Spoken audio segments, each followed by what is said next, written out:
was just chatting with a friend of mine,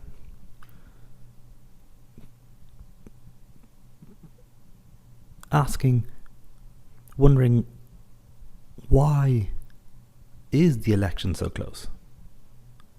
I mean, here you have Trump. He's insulted, you would think women wouldn't vote for him. Hispanics wouldn't, with the wall.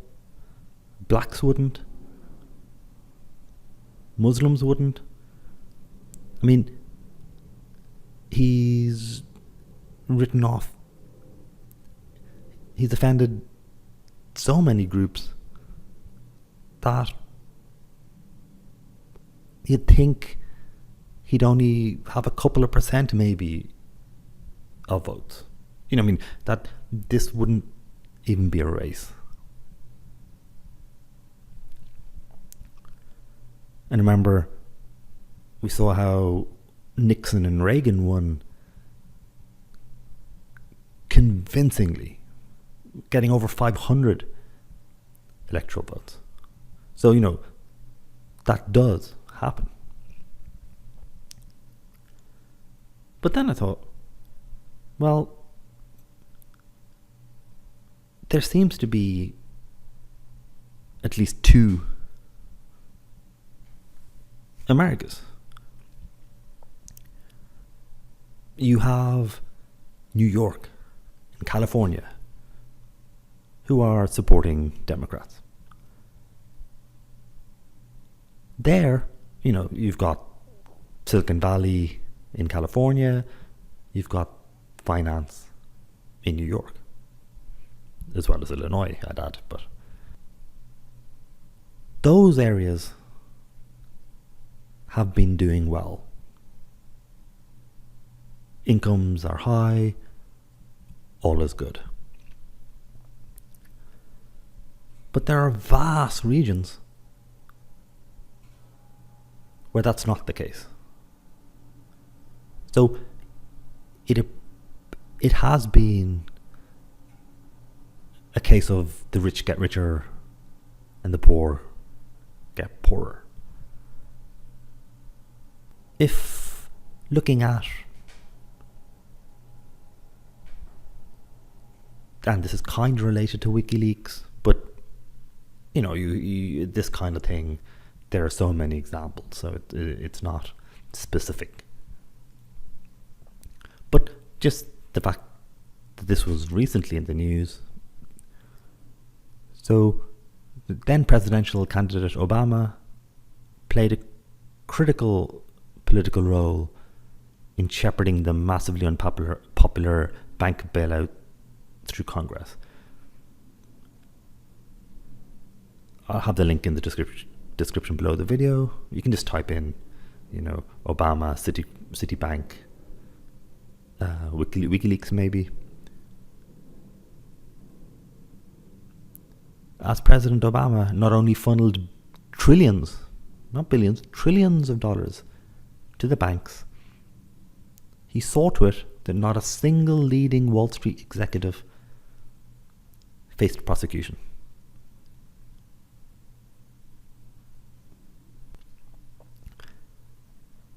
The same furtive and corrupt process is underway in relation to Hillary Clinton, or Trump, either. So that's some of the things that have been going on. I like this plot from Wikipedia. So you can see that the productivity, so as people have been working,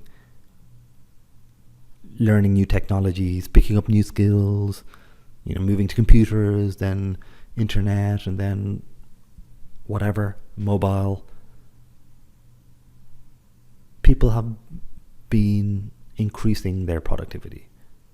People have been doing more.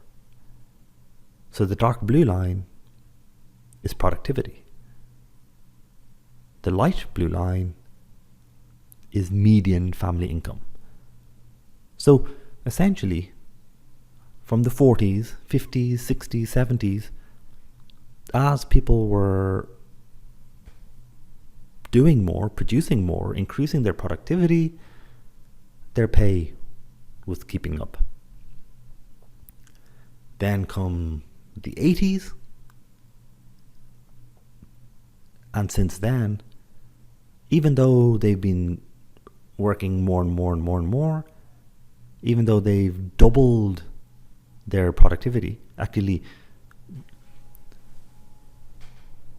increased it by nearly 150%, their wages have only gone up 50%.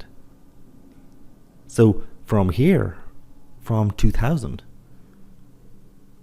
productivity is increased from 150 to 200. So they've doubled what they did in the 1940s in that period. Yet their wages have remained the same. So there's something fishy going on. If we look at another graphical representation, the top 1% have 40% of the entire wealth of the nation. That's staggering. The next 9% have this amount. And the remaining 90% of people only have that. So, in that, or with that perspective, it's hardly surprising that people want change. And I mean real change. So that the system doesn't pick winners and losers. So only California and New York and the rich do well. Because everyone is paying for it. When the banks got bailed out,